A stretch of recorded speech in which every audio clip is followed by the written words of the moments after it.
Eto mga kababayan, sa pagdinig sa Sandigan Bayan ngayong Agosto 12 ay pinangalanan ni dating Department of Public Works and Highways o DPWH Secretary Manny Bonoan, sina Senator Robin Padilla at Bongo bilang mga nagsumete ng mga listahan ng proyektong pang-imprastruktura para sa tinatawag umanong Leadership Fund noong nakaraang taon. Bagamat walang binanggit si Bonoan kung ito ba'y natanggap ng dalawang senador, ay nagpasaring nga po si Senator Robin Padilla kung saan sinabi sa kanyang latest post na napaka-ironic, kami pang dalawa na less privileged senator ang pinangalanan. Namamalimos na lang po kami ng pondo dahil oposisyon po kami, nakadalawang taon na rin po ako.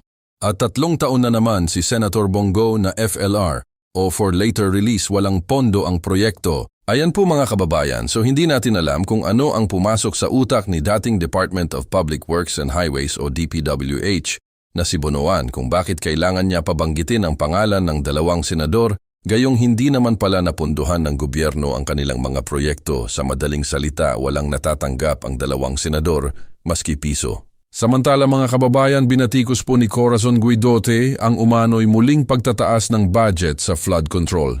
Habang hindi pa nababawi ng gobyerno ang mga pondong nawala sa anomalya, giit ni Guidote mahigit umano sa 800 bilyon ang nawala. Ngunit 800 milyon pa lamang ang naisa sa uli sa kaban ng bayan, batay daw yan sa ulat sa SONA. Mas po at least 6% yung budget natin ngayon. Sinasabi nga na balik ulit yung pagpopondo doon po sa flood control po natin this year at dinidepensa nito din ng ilang mga mambabatas. Meron na naging vocal. Nagkaroon na ba ang gobyerno ng kumbaga parang nakagain na ba siya ng kumpiyansa para sa mga kababayan natin nitong nakalipas para kumbaga, ito introduce namin ulit na maglalaan kami ng pondo para dito sa flood control na naging sentro ng kontrobersya nitong mga nakalipas na taon? Paano magkakakumpiyansa? Hindi na isoli yung ninakaw, di ba? Kasi magkano ba yung nawala sa budget natin? Based on some of the research, more than 800 billion. Tapos ang sinabi ni Pangulo nung SONA, ang naisoli pa lang sa budget sa national government ay 800 million. Napakalayo pa niyan doon sa talagang nawawalang pera. Tapos ngayon, magbibigay na naman sila from our taxes ng additional funds for flood control. So, kung talagang tapat sila, dapat bawiin nila yung mga nanakaw. Tapos yun ang gamitin para sa flood control projects. Pero wala silang ginagawa doon sa issue na yun, di ba? Sa mga ninakaw. Yung mga contractors na hindi nag-deliver, nasa na yung mga contractors na yun? Bakit si Diskaya lang ang nakakulong?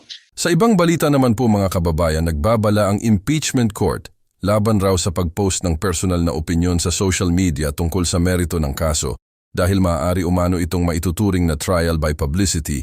Ayon kay Attorney Reggie Tongol, spokesperson ng impeachment court, ang mga ganitong post raw ay direktang nakasisira sa integridad at kredibilidad ng proseso ng impeachment. At nakatakda umanong ilabas sa Lunes, Agosto 17 ang ruling ni Presiding Officer Cheese Escudero ukol dito, kung saan ang mga lalabag ay maaaring maparusahan ng reprimand, multa o indirect contempt.